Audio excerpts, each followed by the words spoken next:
Hi everybody, it's Jo here and I hope that you're safe and well wherever you may be. In today's video, I want to talk about something that's really important. It's really hard, but it's something that you can learn. You can learn. It takes time, it takes effort, and that's called self-discipline.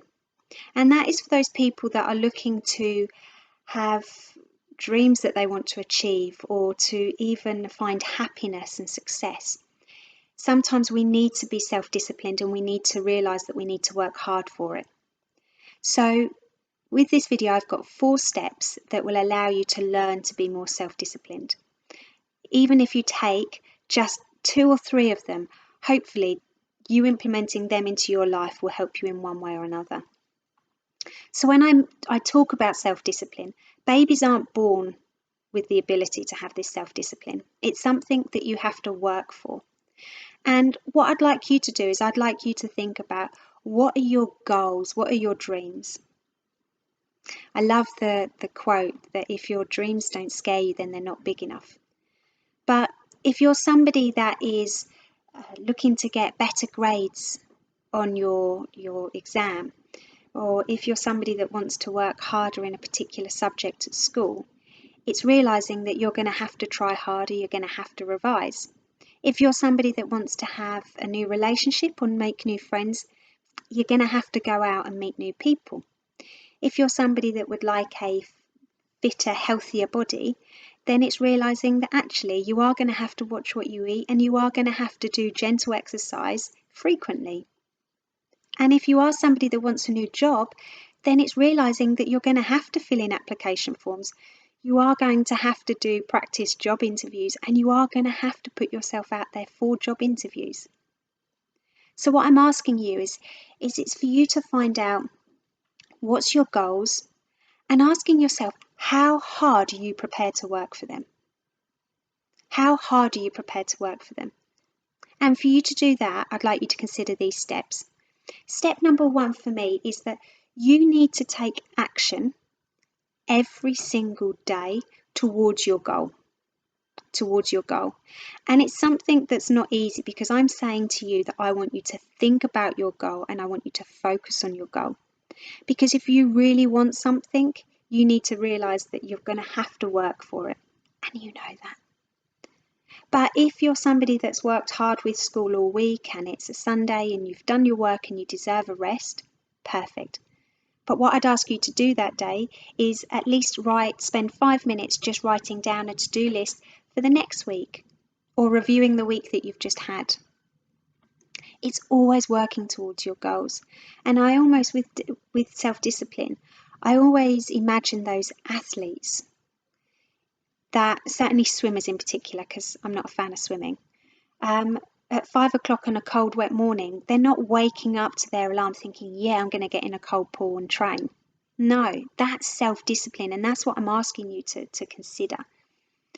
My second point would be, when you have a list of jobs that need to be done, always do the one that you dread the most. So if you have something that you know needs to be done, whether that's a piece of work, whether that's an email, whether it's a phone call, whatever it might be, get it done first. Always do what you don't want to do first. Because even though it's really unnatural, because we're used to swaying towards a project, a task that we know we can do. But what happens when we keep putting it off is that subconsciously it's just playing on our mind. And eventually what also can happen is we can talk ourselves out of it. So do what you don't want to do first is one of my favourite ones. And don't get me wrong, it's really annoying when you're sitting there and you've got a list to do and you're going to the one that you dread the most. But that feeling once you've done it, it's just incredible because then you're like, oh, right, what's next? My third point of view and step would be that you need to work towards your reward. I hear way too many young people tell me that I'll do some gaming first, or I'll watch some TV first, and then I'll do my homework. No way. Do it the other way round. Work towards your reward. Work towards it. In today's society, we're so used to instant gratification. And instant gratification is having this feeling that we deserve things now, that we're entitled to things now. And the thing is, though, we're used to having things now. So a fair few years ago, if you wanted to watch a TV programme, say a box set, for example, it would be weekly. The series would be weekly at the same time each week. Now, you can just binge watch a whole box set. Done. And this is what I'm trying to say, is that work towards it. So for at the moment it's years 10 and 12 that have got some mocks, it's making them get a pack of sweets, and once you've done that topic, that cue card, that mind map, whatever it might be, then have a sweet. It's just giving yourself those little rewards once you've done it. And my fourth and final one step towards encouraging you to find that self-discipline is to learn to praise yourself. And I hate to sound cheesy here, but I am literally talking about you giving yourself, like literally putting your hand up in the air, across your shoulder, and giving yourself a pat on the back. Because sometimes what happens is we wait for other people to encourage us, praise us, motivate us, and not always are those people going to be around. Not always are those people going to be around. So you're going to have to, and the younger you can do this, the better, is learn to find that motivation within you and praise yourself. Praise yourself. Be kind to yourself. If there's a job or a chore that needs doing, I like to imagine what it's going to feel like once it's done. What's it going to feel like once it's done? Because again, they'll just encourage you to get it done and for you to praise yourself and to give yourself a pat on the back. Or I always reward myself with a chocolate milkshake. It's just like a well done.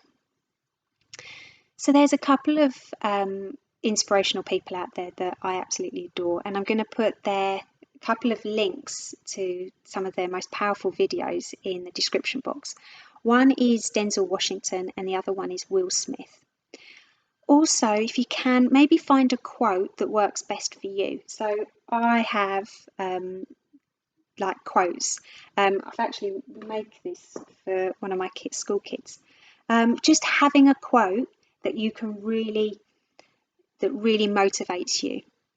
Also, some resources that I use is these cards. They're called What's Your Strength? They're brilliant. I use them with my school kids, and even parents can use them with their children, as well as you using them. It's just literally where there's different cards for different subjects. So it's finding out what's your strength with which subject, and also finding out which skill or which skills do you have that are your strength. So they're really good as well. And I love this book. You Are Awesome. Always remember that, by the way. There's only one of you. You Are Awesome is a brilliant book. So again, I'll put that in the description box below. But just bear in mind that you are you. Always be proactive with your thoughts, not inactive. Be proactive and always be working towards your goal. Because I promise you this, if you really, really want something, and if you're prepared to work hard for it, you won't regret it. You won't regret it. It's actually harder to live with regret if you didn't try. Anyway, I'll leave it there. You take care, and I'll speak to you next week. Bye, guys.